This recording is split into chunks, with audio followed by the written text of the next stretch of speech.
If you want to see change, you get involved. Don't just sit on the sidelines and criticize the government or whoever about what they're doing or they're not doing. Get involved. That's why I joined the Liberal Party of Canada. That's why I became president of the Nigerian Association. That's why I ran and became president of Black History Ottawa. That's why I started Black Ottawa Scene. Get involved. You can make change if you get involved, but you cannot make change if you're just sitting on the sidelines.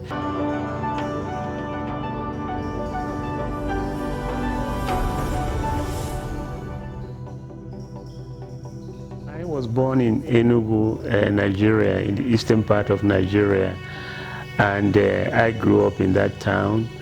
And my memories of my childhood were a very happy one. I was one of 8 children, 4 boys and 4 girls.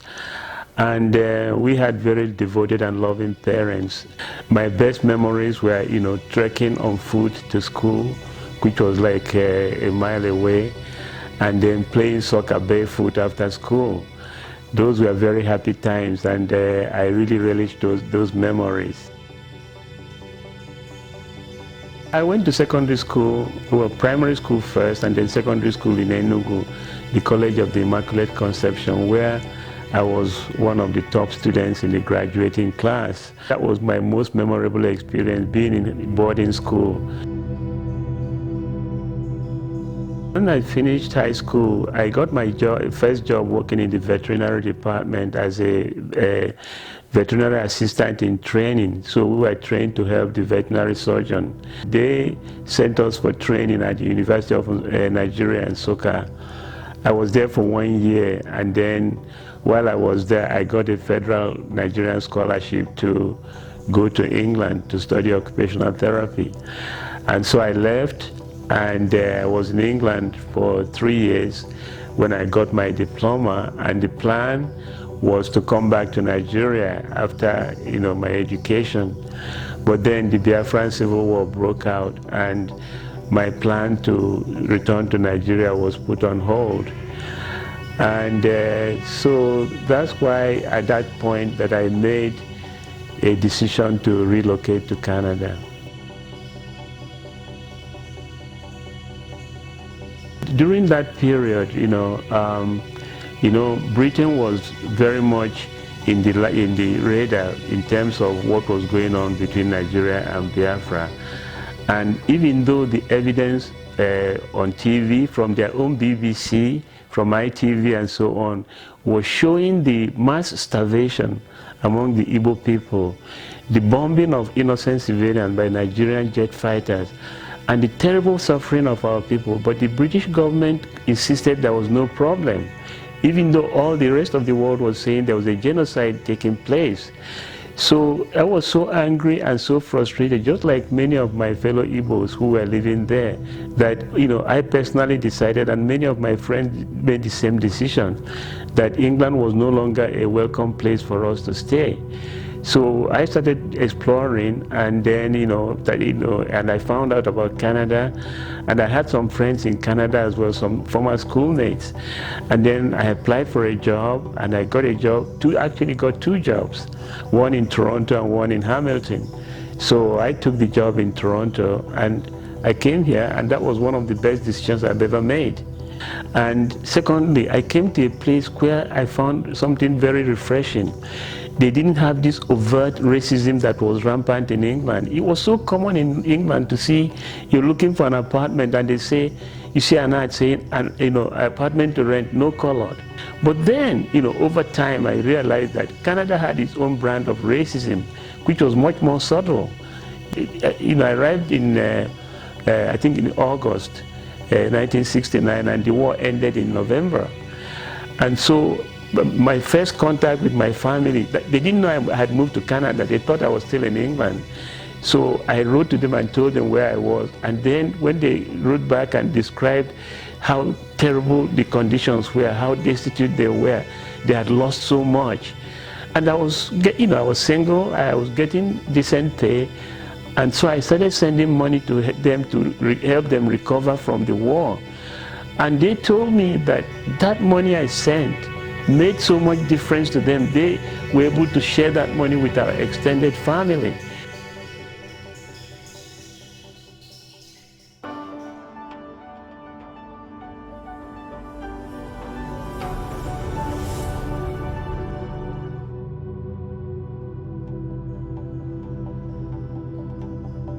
At that time, the number of black people in Canada was not as many as now, where there has been a flood in terms of immigration. But there was a sizable population of black people in Toronto, where I landed. Most of them were from the Caribbean, but there was a sizable community of Nigerians and Ghanaians and South Africans. Most of them were students. We had a very good time. I had a very good friend from high school who was here long before me. And he and I had a wonderful time. You know, we didn't take any nonsense from anybody. You know, the typical Nigerian, and I say this seriously, the typical Nigerian doesn't think that he's equal to anybody. We feel we are superior to everybody. You know, so when a white man looks down on me, they find out that I'm not the typical black person. You know, and the thing about racism is that some of it is based on ignorance. When you get to know these people, or they get to know you the other way around, you know, they'll tell you, you're not different than anybody else. But then there are others who just hate anybody who's different. I think there has been a lot of change, first of all, because of the influx of more black people coming in as immigrants. There is systemic racism, which is ingrained, and there's personal racism. The personal racism I can address, but systemic racism you have to fight from the inside. So what has changed now is that the Black Lives Matter movement has changed a lot of things, with the murder of George Floyd by police in the US and Abdirahman by police in Ottawa, Canada. So that has galvanized the, you know, the civil rights movement, if I may call it that, you know, in Canada. And so governments at different levels are making changes that they never anticipated, you know, and now people are now asserting their rights. We are not there yet because, you know, if you look at racial profiling from the police forever denied that it ever existed. I served on the police advisory committee for several years, and we had to educate them, you know, because the police traditionally was white, Irish, male. It took time for them to accept the fact that people of color should be in the police as equal members of the police, or women, or, you know, people who are transgender or whatever, you know. So that change has, you know, it has been a major change, and it was through this advisory committee that I served on that helped make those changes. At the time that when I first came to Ottawa, there was this newspaper called The Spectrum. It was a print newspaper run by a gentleman called Ewart Walters. And it was the only black newspaper that focused on the black community in the national capital. So he told me that he was really having a hard time having the money to run it, because print newspapers are very, you know, cost intensive.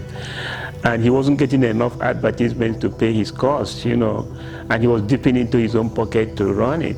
So by 2012, he told me that he was going to shut it down.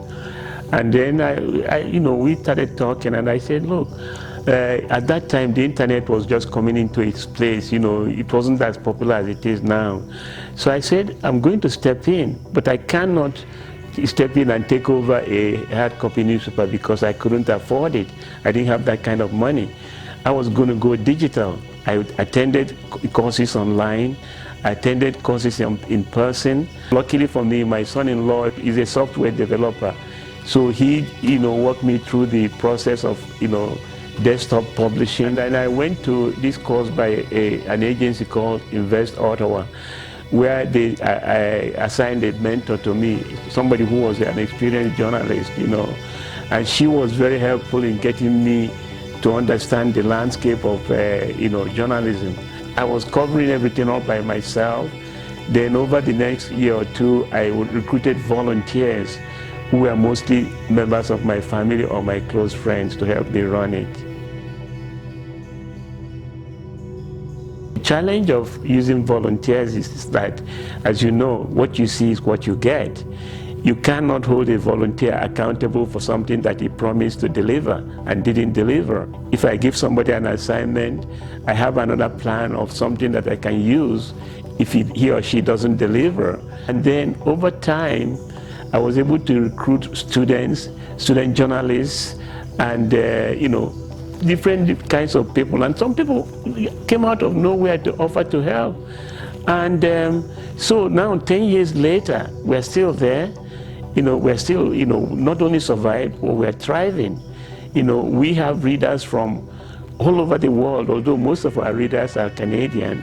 But we have, the letters I get, letters to the editor from the Philippines, from Russia, from the United States, from South Africa, from Nigeria, from Ghana, you name it.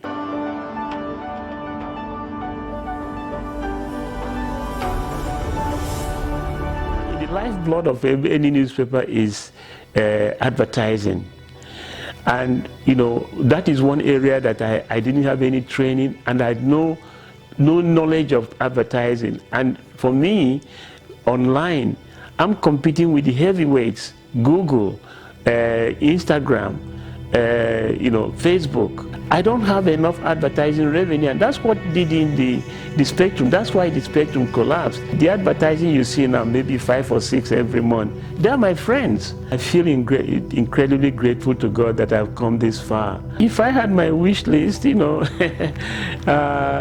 I'd like to see it still thriving, growing. I'm working on a succession plan so that, if I'm no longer around, I'm no longer able to do this, it will continue. I think that all things said and done, I think I'm doing well as the only newspaper in Ottawa, the national capital, that focuses on people of African descent. That is quite an achievement. What I would say to young people is, try and be the best you can in whatever you do. Don't ever let anybody make you feel that you're inferior to them. You are equal to anybody and anybody around you. And if you're doing volunteer work, you don't do volunteer work in order to get rewards. I know I've done volunteer work. The rewards came, I've gotten, as you said, several awards, Some of them are so amazing. Like the one, where my name is now inscribed in the wall of inspiration at the City Hall in Ottawa. Not many people can get their names inscribed there because you have to be a very special person. You've made a big contribution to the community in terms of doing volunteer work as well. I have an award from the federal government of Canada for my volunteer work. Again, I wasn't looking for it. So give what you can. Even if you don't give back to the community, but obey the laws of the land that you live in.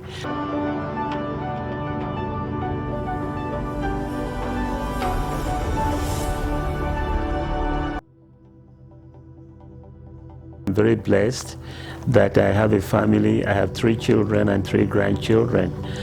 Unfortunately, my wife Joy is no longer with us.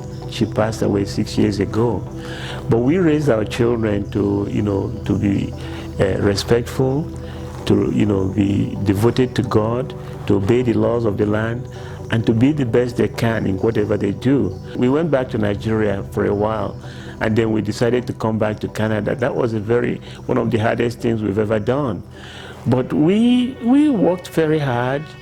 Me and my wife, we were working 2 or 3 jobs at any one time, just to make sure that our children were fine, and we succeeded. My biggest regret is that my wife is no longer here to enjoy this with me. But right now, I miss her, but I've come to terms with it after 6 years. I'm in a place where I believe that, I have peace of mind. I believe she's in a better place. She's no longer in pain, and she's looking down on us and smiling.